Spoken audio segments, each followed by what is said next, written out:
दोस्तों नमस्कार। शुभ आशीष के साथ आपका स्वागत है।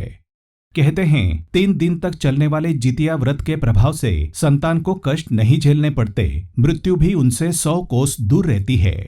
इसके प्रताप से वीर अभिमन्यु का मृत शिशु दोबारा जीवित हो उठा था। इसे जीवित पुत्रिका व्रत भी कहते हैं। बच्चों की दीर्घायु के लिए माएं ये व्रत रखती हैं। जितिया व्रत में इस कथा का विशेष महत्व है। इस व्रत में विधि विधान से पूजा करके व्रत कथा को जरूर पढ़ना या सुनना चाहिए। व्रत तब तक पूर्ण नहीं माना जाता जब तक इसकी व्रत कथा पढ़ी या सुनी ना जाए। आज हम आपको जितिया व्रत की पौराणिक कथा सुना रहे हैं। कथा इस प्रकार है। गंधर्वों के एक राजकुमार थे जिनका नाम जिमुत वाहन था। वे बहुत उदार और परोपकारी थे। बहुत छोटी आयु में उन्हें सत्ता मिल गई थी, लेकिन उन्हें सत्ता मिलना मंजूर नहीं था। उन्हें उसका लोभ नहीं था। उनका मन राजपाट में नहीं लगता था। ऐसे में वे राज्य को छोड़कर अपने पिता की सेवा के लिए वन में चले गए। वहीं उनका मलयवती नाम की एक राजकन्या से विवाह हुआ। एक दिन वन में भ्रमण करते हुए जिमुत वाहन ने एक वृद्ध महिला को विलाप करते हुए देखा। उसका दुख देखकर उनसे रहा नहीं गया और उन्होंने वृद्धा को उसकी उस अवस्था का कारण पूछा। इस पर वृद्धा ने बताया, मैं नागवंश की स्त्री हूँ और मेरा एक ही पुत्र है। पक्षीराज गरुड़ के सामने प्रतिदिन खाने के लिए एक नाग सौंपने की प्रतिज्ञा की हुई है, जिसके अनुसार आज मेरे ही पुत्र शंखचूड़ को भेजने का दिन है। आप बताएं, मेरा इकलौता पुत्र बलि पर चढ़ गया तो मैं किसके सहारे अपना जीवन व्यतीत करूंगी। ये सुनकर जिमुत वाहन का दिल दहल उठा। उन्होंने कहा कि वे उनके पुत्र के प्राणों की रक्षा करेंगे। जिमुत वाहन ने कहा कि वे स्वयं अपने आप को उस लाल कपड़े में ढककर वधशिला पर लेट जाएंगे। जिमुत वाहन ने आखिरकार वैसा ही किया। ठीक समय पर पक्षीराज गरुड़ भी पहुंच गए और वे लाल कपड़े में ढके जिमुत वाहन को अपने पंजे में दबोचकर पहाड़ के शिखर पर ले जाकर बैठ गए।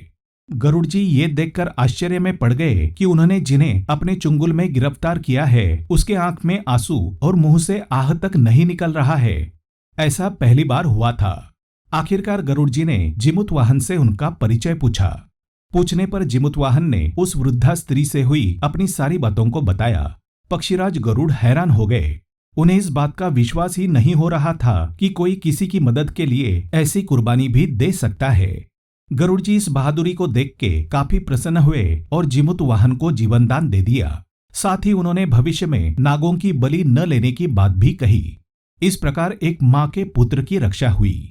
मान्यता है कि तब से ही पुत्र की सुरक्षा हेतु जिमुत वाहन की पूजा की जाती है। शास्त्रों में जितिया व्रत की और एक पौराणिक कथा का वर्णन मिलता है।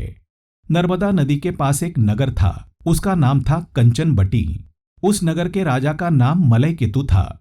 नर्मदा नदी के पश्चिम में बालूहटा नाम की मरुभूमि थी, जिसमें एक विशाल पाकड़ के पेड़ पर एक चील रहती थी। उस पेड़ के नीचे एक सियारिन भी रहती थी। दोनों पक्की सहेलियां थी। दोनों ने कुछ महिलाओं को देखकर जितिया व्रत करने का संकल्प लिया और दोनों ने भगवान श्री जिमुत वाहन की पूजा और व्रत करने का प्रण ले लिया। लेकिन जिस दिन दोनों को व्रत रखना था उसी दिन शहर के एक बड़े व्यापारी की मृत्यु हो गई और उसका दाह संस्कार उसी मरुस्थल पर किया गया। सियारन को अब भूख लगने लगी थी।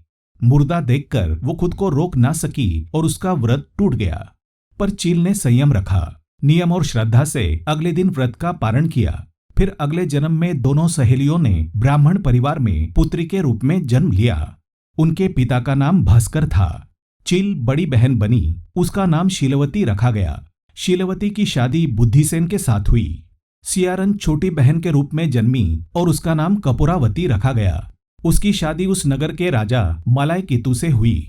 अब कपूरावती कंचनबटी नगर की रानी बन गई। भगवान जिमुत वाहन के आशीर्वाद से शीलवती के 7 बेटे हुए, पर कपूरावती का हर बच्चा जन्म लेते ही मर जाता था। कुछ समय बाद शीलवती के 7 पुत्र बड़े हो गए। वे सभी राजा के दरबार में काम करने लगे।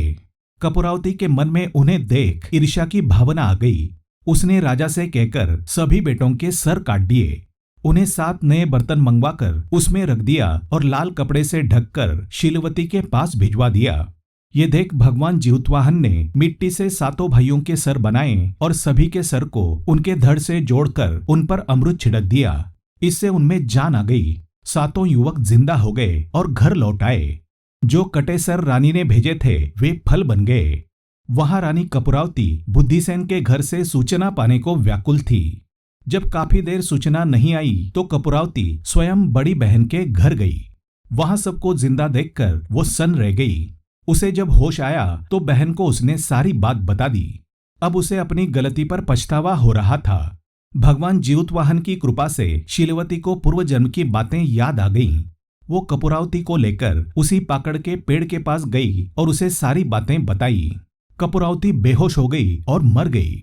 जब राजा को इसकी खबर मिली तो उन्होंने उसी जगह पर जाकर पाकड़ के पेड़ के नीचे कपूरावती का दाह संस्कार कर दिया।